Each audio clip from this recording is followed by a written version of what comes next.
Hola. Well, as we commemorate Cuando conmemoramos el día de Martin Luther King, es importante reflexionar sobre la cuestión de si su método de la no violencia es todavía importante hoy, en un momento en que el mundo claramente enfrenta el peligro de una guerra nuclear. Nehru, cuando le preguntaron si ese método sería válido ante las armas nucleares, él dijo absolutamente que no hay una peor violencia que la de las armas nucleares. Ahora, la pregunta que uno debe hacerse es por qué, por ejemplo, el gobierno alemán parece está completamente atrapado con esos en las garras de los que están llevando a cabo la escalada en contra de Rusia y pronto en contra de China. Y uno se pregunta por qué quieren hacer eso también. ¿Qué están haciendo? Que está tan en contra al interés de Alemania. Así que en el contexto de lo que se ha mencionado, se ha presentado hasta ahora, creo que lo que sucedió hace un poquito más de 30 años, absolutamente es la clave de por qué el sistema económico y político alemán no está funcionando. ¿Por qué no tenemos un liderazgo en el gobierno que va a proteger los intereses de Alemania? Uno tiene que ver en el periodo de finales de los 70, cuando en menos de un año, de abril de 1977 a marzo de 1978, hubo una oleada de asesinatos en Europa de aquellos que por la llamada pandilla Baader-Meinhof, la sección del Ejército Rojo, RAF, y asesinaron a economistas políticos. Se llamó la estrategia de tensión por los expertos. Este tipo de tensión también fue una estrategia de crear tanto miedo en el liderazgo de la sociedad que absolutamente no participaría en la creación de un sistema económico que fuera diferente al de la City de Londres o Wall Street. Y si se mira a estos asesinatos, que fueron muchos, el método que se usó, y fue muy claro a los analistas en ese entonces, eran tales que no hubieran sido posibles sin la cooperación de los servicios de inteligencia. Solo para darles un par de ejemplos, el 7 de abril de 1977, el general Siegfried Buback fue asesinado en Karlsruhe por el Ejército Rojo. El 30 de abril de 1977, Jürgen Ponto, el presidente del Banco Dresdner, fue asesinado cerca de su casa en una manera que fue horrible. Y yo viví este periodo porque yo estaba en el proceso de tener una reunión con el jefe con el colaborador del doctor Ponto. Teníamos una reunión entre Ponto y mi finado esposo, Lyndon LaRouche, y naturalmente esto tuvo un gran impacto en nuestras vidas, porque si alguien fue asesinado y uno está cerca de uno, tiene un impacto especial. Luego, el 16 de marzo del 78, Aldo Moro, el presidente de la Democracia Cristiana de Italia, fue raptado y asesinado. Y hubo muchos otros, Schleyer y muchos otros individuos que no necesito mencionar. El 30 de noviembre, esto es algunas décadas después, de 1991, Alfred Herrhausen del Deutsche Bank fue asesinado en Bad Homburg, cerca de su casa. Detlef Rohwedder, el presidente del Treuhand, el 21 de abril de 1991. Y a la luz de los acontecimientos hoy, uno puede ver que hay una gran presión para que haya para que no haya relaciones entre Alemania y Rusia, para que jamás tengan una conexión y para imponer un régimen de sanciones para que sabotearon el Nord Stream y pueden ver el escándalo que Merkel y Hollande, el expresidente de Francia, mintieron con respecto a su intención sobre el proceso de Minsk, y la intención era decapitar a Europa de Rusia y China, y uno debe ver ese periodo de los asesinatos de gente como Herrhausen y Rohwedder para entender verdaderamente por qué esto fue posible. Ahora, el coronel Fletcher Prouty, quien en la película sobre Kennedy era el señor Mr. X, dio una entrevista después del asesinato de Herrhausen al periódico italiano Unità, y él dijo en esta entrevista que el denominador común de todos estos asesinatos durante ese periodo, incluyendo la anterior de Kennedy y la última de Enrico Mattei, fue que ellos no se sometieron al orden mundial existente, que era dominado y es dominado por una pequeña élite.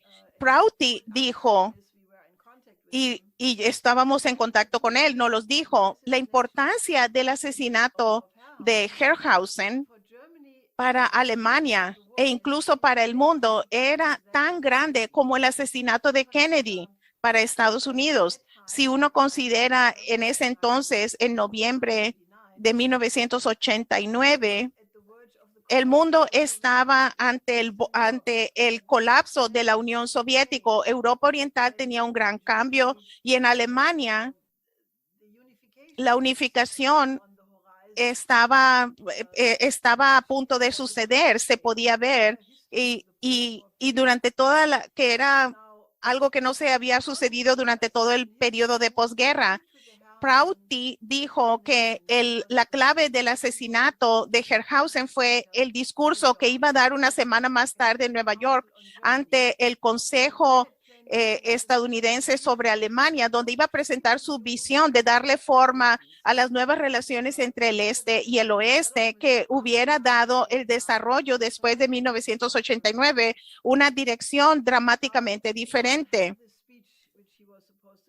No tenemos el discurso que iba a dar en Nueva York, pero una idea de esto es porque él en ese entonces fue el único banquero y de hecho fue la única personalidad que tenía la idea de que Polonia, que en el contexto del Comecon y de las grandes dificultades en ese entonces, que Polonia debía ser desarrollada como Alemania lo fue, bajo las bases del Banco de Crédito de Reconstrucción, el Kreditanstalt, que creando su propio banco, que fue las bases para la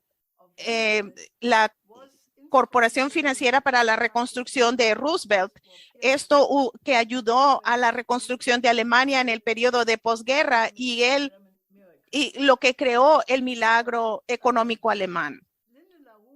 Lyndon LaRouche, mi finado esposo, ya en 1988 ya había pronosticado que la reunificación alemana iba a suceder pronto, que Berlín iba a ser la capital. Esto fue un año antes de que sucedió y ya en ese entonces, de una manera visionaria, de una manera previsora, él dijo que una Alemania reunificada debería de desarrollar a Polonia con el método de la economía física y la tecnología y la ciencia moderna, y que ese desarrollo debía ser el modelo para los otros países del Comecon de Europa Oriental, que hubiera sido un enfoque completamente diferente a las políticas económicas que llevaron al derrumbe de la Unión Soviética.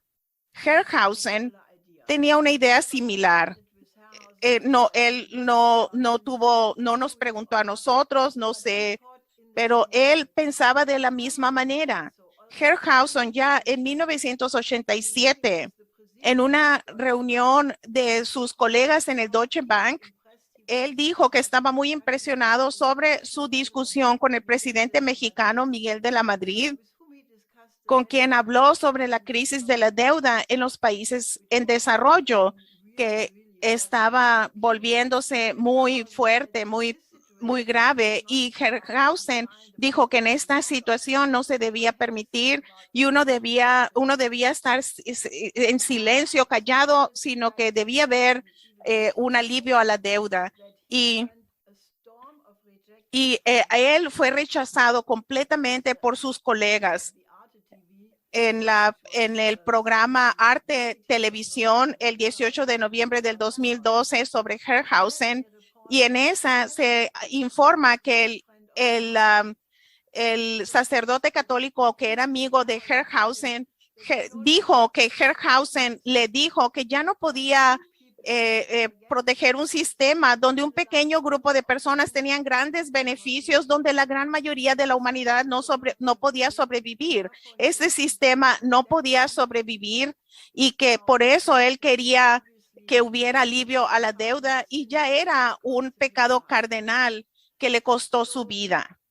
Así que el 28 de noviembre, un poquito más de 2 semanas después de la caída del muro de Berlín, Helmut Kohl publicó su famoso programa de 10 puntos, que fue una propuesta para que continuara el verdadero Estado alemán. No habló de la unificación, sino habló de una confederación de los dos estados alemanes, y esos eran los pequeños pasitos del canciller alemán que se hizo en la posguerra en base a la soberanía, y él estaba hablando con sus socios de coalición. Y 2 días más tarde, el 30 de noviembre, Herrhausen, quien era su mejor y más cercano asesor de Kohl, fue asesinado, y se entendió en ese entonces entre los medios de que ese era el método era un mensaje de que no te atrevas a tomar una dirección de una política soberana alemana. 2 días más tarde, en una reunión de la Unión Europea en Estrasburgo, todo mundo empezó a atacar a Kohl por su programa de 10 puntos, y Kohl informó más tarde que esta reunión en Estrasburgo fue la hora más oscura de su vida. Lo que sucedió después fue que Alemania fue obligada a abandonar su moneda, el marco alemán, para seguir y aceptar el euro, abandonar a su propia moneda, y con los órdenes del Tratado de Maastricht era la idea de contener a Alemania en esta estructura supranacional de la Unión Europea, y por lo tanto la oportunidad singular que representó la reunificación alemana se perdió. En ese entonces hubo la oportunidad de crear un mundo de paz, porque cuando la Unión Soviética se derrumbó, ya no había un enemigo. Se podía crear un mundo que integrara a Rusia, a la OTAN, que la misma Rusia lo había sugerido, y se podía haber creado una nueva arquitectura de seguridad que hubiera sido la base para la paz. Nosotros, el movimiento de la RUSH, propusimos primero el triángulo productivo. Esta fue la idea de integrar la área económica entre París, Berlín y Viena, y luego cuando la Unión Soviética se derrumbó en 1991, ampliamos ese programa al puente terrestre eurasiático, que años más tarde se volvió en la nueva ruta de la seda, y hoy es la franja y la ruta. Pero eso hubiera sido la base para un nuevo orden de paz, y este no fue lo que los todopoderosos querían. Si se acuerdan, Margaret Thatcher, quien le llamó a Alemania el Cuarto Reich, y dijo que Kohl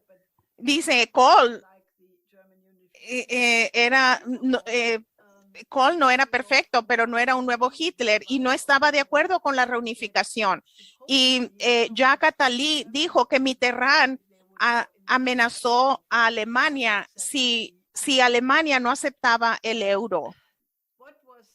¿Cuál fue lo que se ganó? ¿Qué se ganó? Querían evitar a toda costa una Alemania reunificada, soberana, que tuviera una asociación con Rusia. Hubo un estudio de la CIA en 1991 que decía que los científicos rusos estaban mejor educados y también los trabajadores tenían mayor educación que los estadounidenses y que Rusia tenía mayores materias primas. Por lo tanto, esto tenía que ser oprimido porque si no, no se podría contener y podrían competir.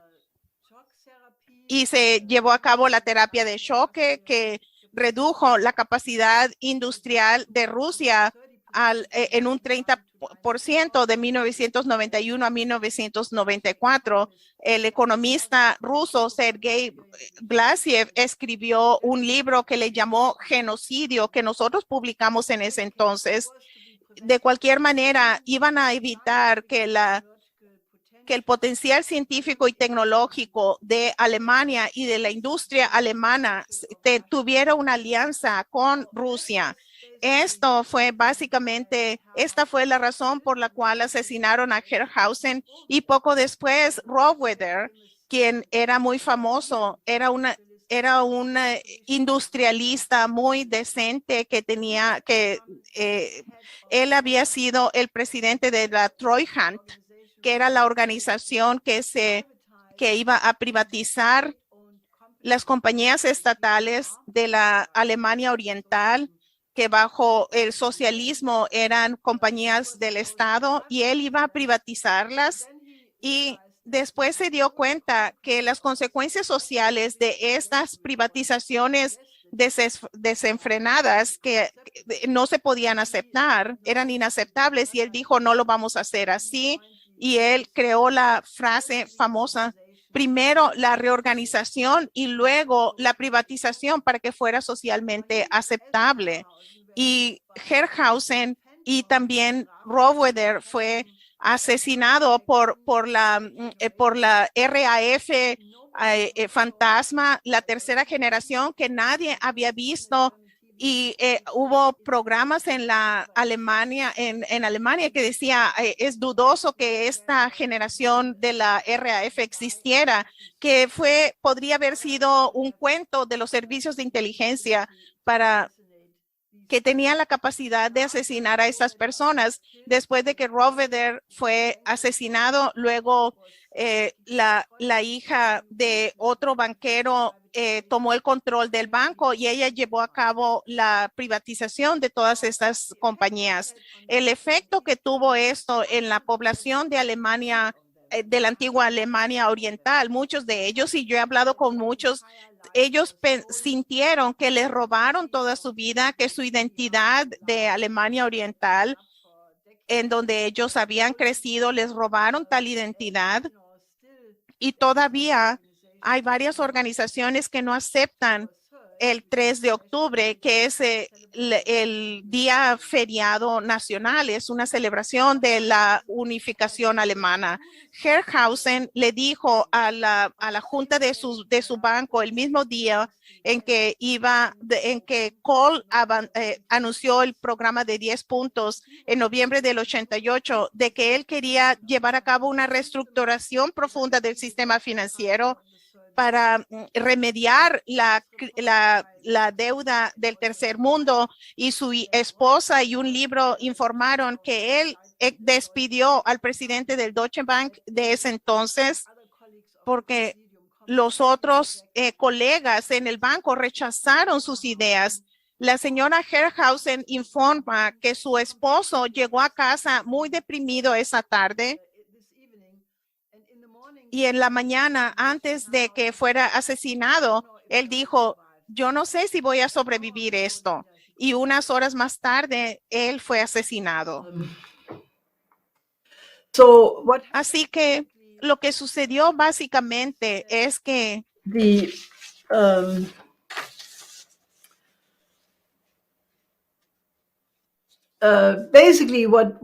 lo que sucedió es que estos asesinatos, lo que le hizo a la vida política alemana es que el miedo ha sido el factor dominante desde entonces y hoy tenemos un ambiente en Alemania donde la gente no se atreve a desviarse de la línea oficial y en este momento, básicamente, Alemania ha perdido toda su soberanía. Alemania en este momento no tiene la capacidad de la OTAN y está llevando a cabo políticas que yo creo que nos llevan a un aumento de la escalada hacia una guerra nuclear. Y la razón por la que debemos pensar sobre este periodo y estábamos acordándonos de lo que dijo Franklin Roosevelt, perdón, de que no hay que tenerle miedo más que el miedo mismo, pero ante este miedo de una guerra de nuclear, pero también estamos al borde de un nuevo sistema económico donde muchos países del sur global ya están llevando a cabo unas políticas que son en la tradición de Mahatma Gandhi, del movimiento no alineado, de Martin Luther King, de la no violencia y de una cooperación entre estados soberanos donde todos ganan. Y yo creo que si queremos honrar la memoria de personas como Mahatma Gandhi, quien también fue asesinado, la gente que está buscando un nuevo orden económico, eliminando la pobreza en los países en desarrollo, como quería hacerlo Herkhausen y como mi finado esposo era el principal luchador durante su vida. Entonces, tenemos que aprender la lección de esto y hacer todo lo posible para establecer un sistema económico justo.